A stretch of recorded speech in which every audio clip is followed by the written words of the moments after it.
So, mayroon po tayong update ngayon mga sangkay tungkol po sa Mutual Defense Treaty ng Pilipinas at Amerika. Dahil sa isang pagkakamali lamang po ng China mga sangkay, pwede pong mangyari na rumesback ang Amerika laban po sa China.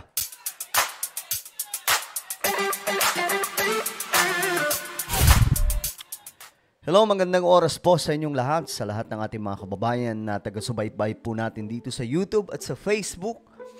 At ito nga mga sangkay, mayroon po tayong update ngayon regarding po dito sa Mutual Defense Treaty ng Pilipinas at Amerika.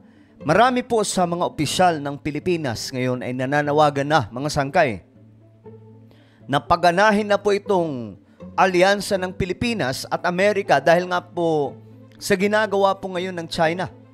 May update po tayo tungkol dyan. Ang tanong nga po natin dito, bakbakan na ba ang susunod, mga sangkay? Anyway, pag-subscribe po yung ating YouTube channel, mga sangkay. Makikita nyo po yung subscribe button sa ibaba. Pindutin nyo lamang po yan, tapos i-click nyo yung bell at i-click nyo po yung all. Dahil dito mga sangkay, naglalabas po tayo ng mga mahalagang impormasyon na nangyayari po dito sa Pilipinas at sa buong mundo. At 1.23 million subscribers na po tayo dito sa YouTube. Sa mga nanonood po sa Facebook, syempre, i-follow nyo po yung ating Facebook page.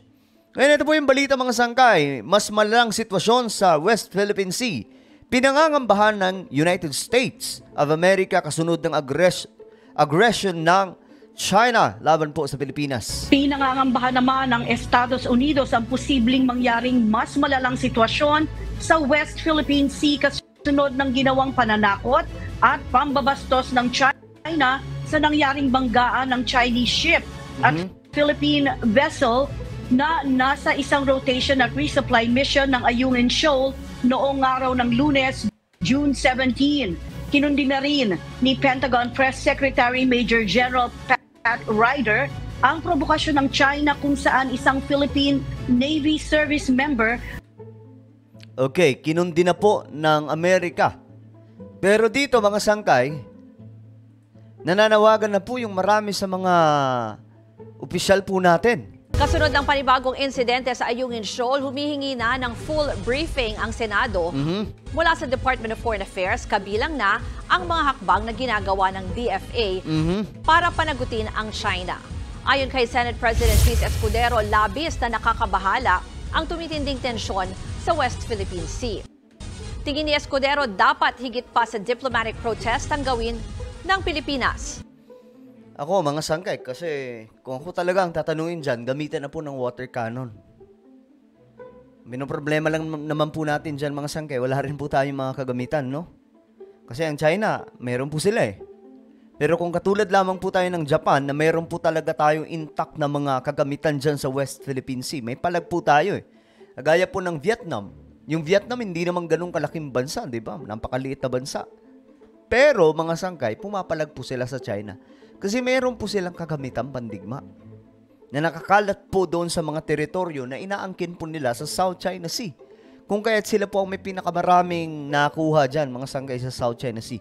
Sabi po ni Chis Escudero, the DFA should go beyond the filing of diplomatic protests each time an incident occurs and must explore every means to conduct a meaningful dialogue with their counterparts from Beijing with the end in view of avoiding further escalation. So, balit mga sangkay, ano ang pwedeng magawa dito? Go beyond filing of diplomatic. Ibig sabihin, mas mataas na po dyan. Wala pong ibang nababanggit yung marami sa mga eksperto na gumamit po ng estratehiya ng pakikipag-usap sa China. Dahil kung gagamitan daw po ito ng dahas, lalo lamang daw pong lalala. So ano kaya ang tinutukoy po dito ni Senator Chis or Senate President Chis Escudero? Hinuwok din ni Escudero ang armed forces na humanap ng ibang paraan para hatiran ng supply ang mga sundalo sa Ayungin Shoal. Yun na nga yun, mga sangkay. Ang nakikita po nating pamamaraan dyan, yung ginawa po ng Air Force, ng Philippine Air Force na ginagamit po nila ang kanilang plane para magbitaw doon ng kung ano mga supply nila dun sa BRP Sierra Madre na warship. Kaya nga lang, hindi ko alam kung iyon pa rin ang ginagawa nila. Kasi last time, mga sangkay, di ba? Kaya nga po nagkaroon ng habulan. Mga sundalo na po yun mismo. Siguro sinubukan lamang po nila. Pero ganun pa man, wala. Hindi po tumalab, no? Palpak, mga sangkay. So, isa sa paraan doon yung Air Force natin ang gumamit po ng kanilang mga plane para maghatid po doon ng kung anong mga supply. Kasunod nga po ng marahas sa kilos ng China laban sa ating resupply mission, panahon na nga ba para pairalin ang Mutual Defense Treaty ng Pilipinas at Amerika? Para sagutin niyan at iba pang issue, makakaparehan po natin ngayon si Maritime Security Expert Ray Powell. Ito, maganda to mga sangkay. Mapakinggan po natin na maayos. Teka lang, volume lang po natin. Mahalagang impormasyon to eh. Powell, good afternoon and thanks for taking our call. Good afternoon, Ruth. Okay, pakinggan mo natin mabuti mga sangkay kasi ito po yung sinasabing alas ng Pilipinas. Itong tinatawag na Mutual Defense Treaty ng Pilipinas at Amerika na just in case may malala na pong gawin ang US, ang China, ang Amerika, ang United States of America ay re-rest back kaagad. Ganun po ang mangyayari. So, eto mga sangkay, galing mismo sa mga Amerikano. Tingnan natin kung paano po yan. First, I just want to ask how you view this latest incident in Ayungin Shoal.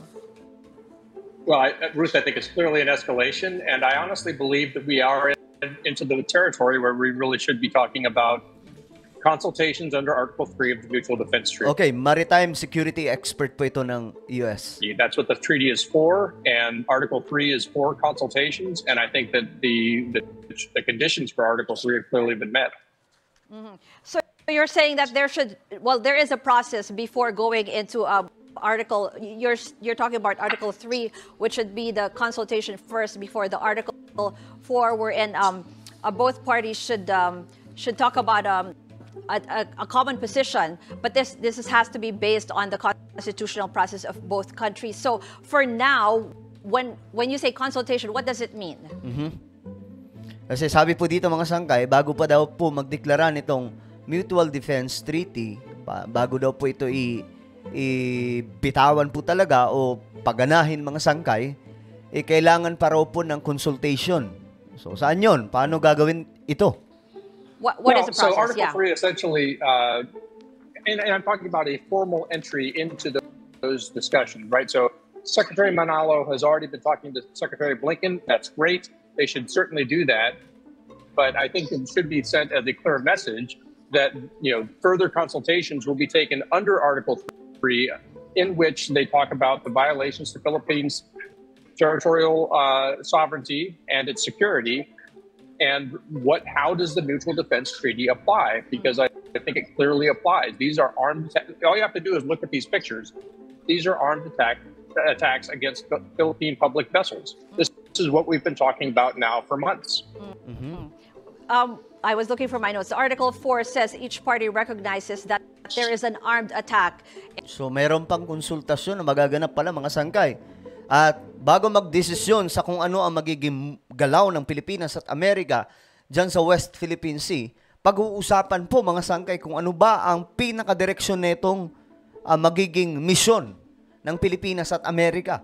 Sila ba ay talagang magbabarikada na doon sa West Philippine Sea or hindi pa mga sangkay?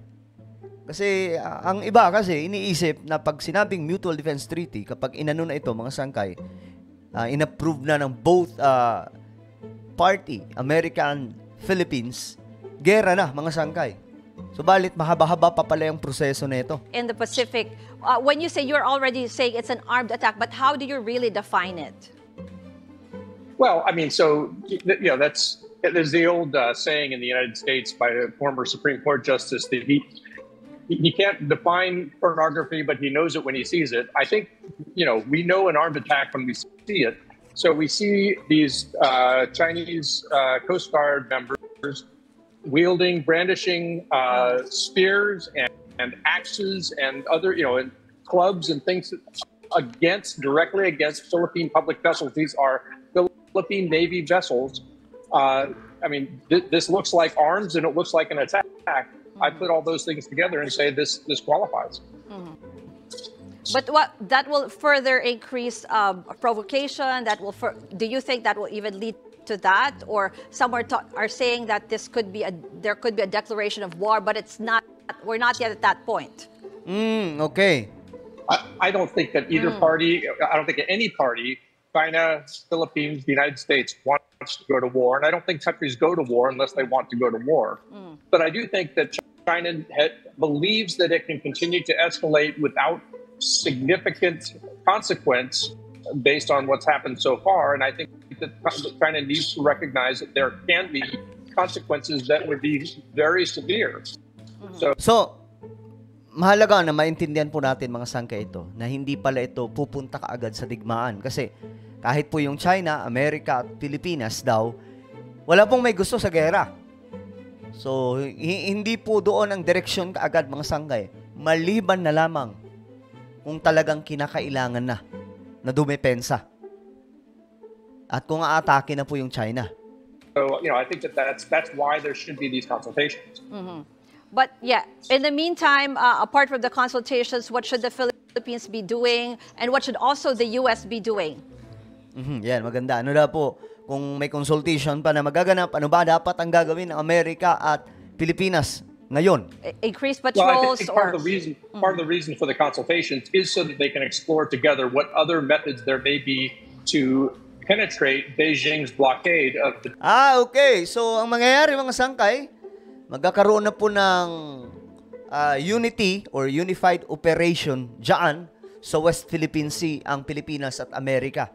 So sa ngayon nakikita natin mga Pilipino lamang. So pagdating po sa, kumbaga, pag napindot na po itong Mutual Defense Treaty, sabay na po mag-ooperate ang Pilipinas at Amerika dyan sa West Philippine Sea. BRP Sierra Madre. What you see here in these pictures is that China is willing to bring their opposition to the resupply all the way up to the railings of the Sierra Madre itself. So, right now, the Philippines tried something different this time. That makes sense that they would try different approaches.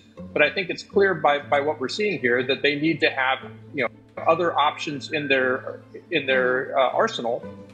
And the U.S. may be able to provide some support, and so they should explore that. Thank you very much for your Okay, so yun po yun, mga sangkay, no? Medyo mahaba pa palang proseso. So, hindi pala kaagad bakbakan kagaya po ng iniisip ng marami sa atin. Kaya akala ko, yun na yun eh. Maraming konsultasyon, tapos sabay na magkakaroon ng mission or operation ng Pilipinas at Amerika dyan sa West Philippine Sea. So, ang digmaan, sunod na lamang po siya kung mayroon pong pag-atake na magaganap. Gamit na po yung kanilang mga weapons ng China. So, ano po ang inyong opinion, mga sangkay? Tingin nyo ba, kailangan na po ng Mutual Defense Treaty na pagganahin na po ito ng Pilipinas at Amerika? I-comment po sa baba ang inyong mga opinion. Mayroon po akong isang YouTube channel, mga sangkay. Ito po ay Sangkay Janjan Daily. Dito po ako nag-upload mga sangkay ng mga vlog, mga lakad, o kung ano pang mga ginagawa natin. So, dito mga sangkay, mas nakakatuwa yung mga pampagood vibes lamang ng mga video ang mayroon po tayo dito. So, hanapin niyo po ito sa YouTube, then click the subscribe, click the bell, and click all. Ako na po yung magpapaalam. Mag-iingat pong lahat. God bless everyone.